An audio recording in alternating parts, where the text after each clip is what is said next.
For every data model that you create, you'll get three important functions: expand, make, and create. The first one, expand, takes a data object and breaks it down into its constituent fields. Make, on the other hand, does the opposite. It takes all the fields and creates a data object from them. Keep in mind, however, that you don't necessarily need to supply all of these fields to actually create the data object.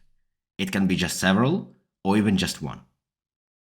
In case that you don't supply anything to the ID, created add, updated add, and deleted add, the system will automatically assign values for those fields.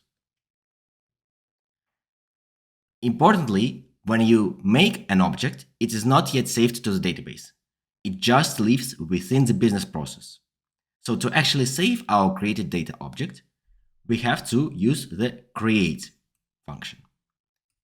As an input, it takes the already made data object and then outputs the data object that was saved to the database.